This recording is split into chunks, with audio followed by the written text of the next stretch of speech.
Good morning friends, in today's video we'll discuss about structuralism in detail. First we'll discuss about what is a structuralism. Structuralism is a theoretical framework that emerged in the mid-20th century in the fields such as linguistics, anthropology and literary studies. It's all about examining the hidden structures that underlie human experiences, language and culture. Let's talk about the historical background of structuralism. It was an intellectual movement in Europe in early half of the 20th century. It originated from revolutionary ideas of a Swiss linguist, Ferdinand de Saussure. He is known for his pioneering work. A course in general linguistics was actually written in 1916 and later it was translated in English in 1959. The theory focused on techniques like defamiliarization and formal elements of literature to uncover underlying patterns and structures, right? This led to the development of post-structuralist theories which questioned and deconstructed the fixed structures posted by structuralism. So these are some points you have to mention in the historical background of structuralism. Let's talk about the pioneer of the structuralism. As we all know that Ferdinand de Saussure was a Swiss linguist. When he is talking about structuralism, according to him, structure is a set of underlying principles that controls the organization and working of any system, right? He is talking about two structures, the surface structure and deep structure. According to him, the surface structure is a sentence itself and the deep structure is the construction of a sentence. For example, when we say Raju plays cricket, right? So the whole sentence itself is a surface structure, right? But what about a deep structure? Subject, that is a Raju, is doing something. The deep structure is subject plus predicate. Subject, that is a Raju, is doing something. So what are the construction or what are the structures that plays the role to make one sentence? That is a deep structure, right? In this way he has discussed about two structures. He defined language as a system of a sign. His ideas changed the traditional approach, in which I would like to mention 3 points. The first one is, according to Saussure, language is separated from its history of development. The second point is, language as a structural system rather than a collection of words with individual histories. And the last point which he has discussed, language does not remain individual's possession but the possession of a society, right? So this is something about Ferdinand de Saussure, the pioneer of the theory called structuralism. Let's talk about the theorists of structuralism. In the below table you can see there are 3 parts. The first part is for theorist, the second part is for the concept the theorist has given to us, and the last part is their notable works. Right? The first theorist I would like to mention here is Ferdinand de Saussure. He has given the concept of a signifier and signified as well as lang and Peril. His famous work is Course in General Linguistics, published in 1916. The second one is Roland Barthes. He has given the concept of a structuralist principle to literature and semiotics. His famous works are Mythologies, published in 1957, and SZ, published in 1970. The third one is Claude Lévi-Strauss. He has applied structuralism to anthropology and sociology. His famous work is Structural Anthropology, published in 1958. The next one is Michel Foucault. He analyses of historical and cultural discourses with structural perspective. His famous work is The Archaeology of a Knowledge, published in 1969. And the last one which I would like to mention here is a Jacques Derrida. He has given the concept of a deconstruction emerged from structuralism, and his famous work is Structure, Sign and Play in Discourse of the Human Sciences, published in 1966. So these are some theorists and their concepts which plays very important role when you are talking about structuralism. Except this, there are other theorists of structuralism which I have not mentioned here.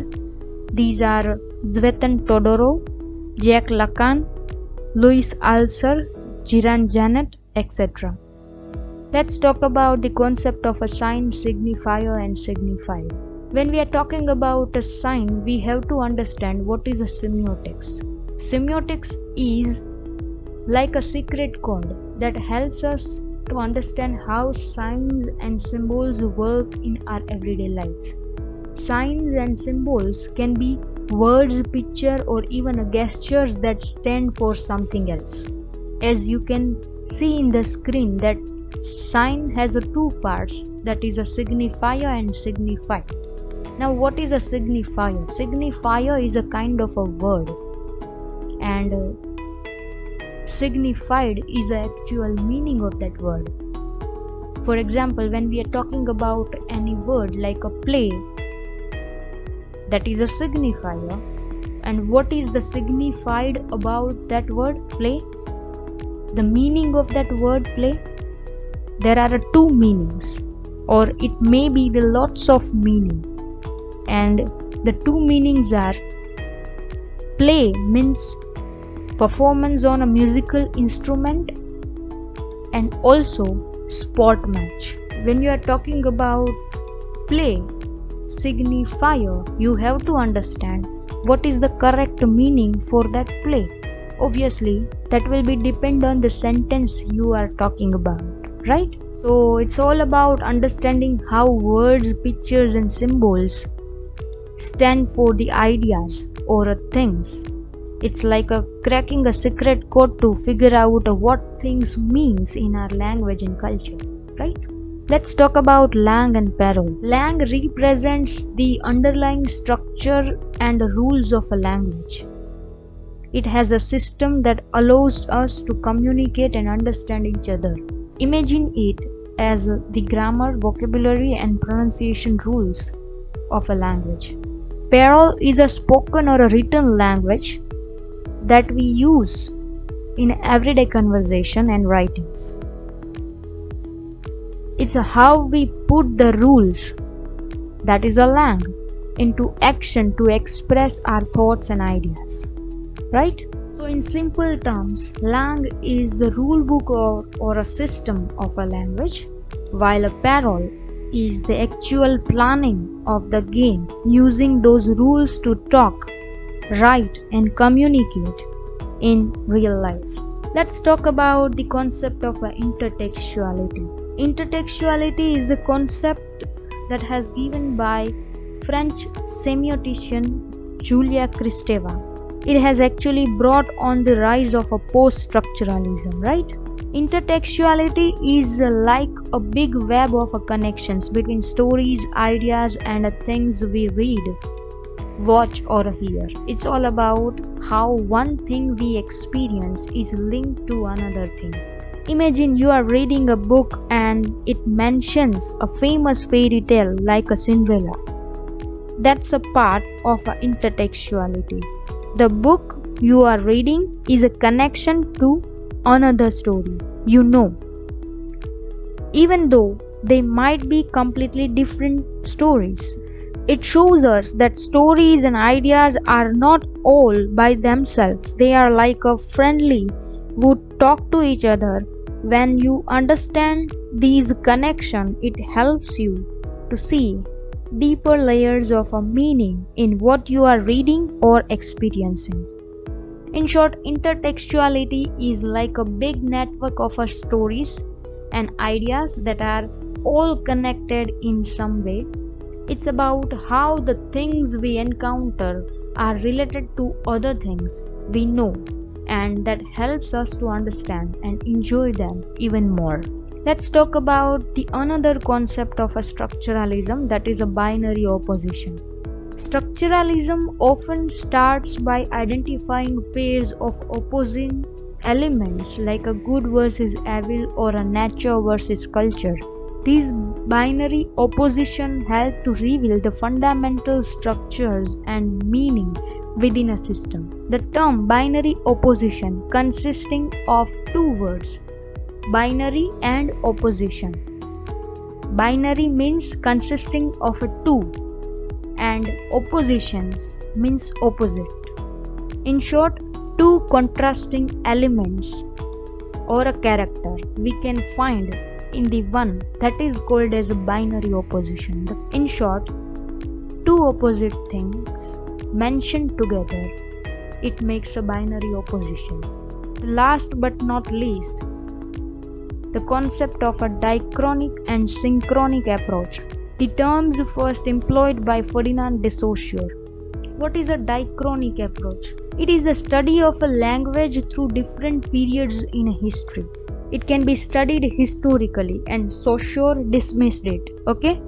And the second one, synchronic approach. It is the study of a language at any given point in a time. The language and its relation with reality. I hope you all have understood all the concepts, all the basic concepts which I have discussed in this video. That's it for this video. Thank you for watching.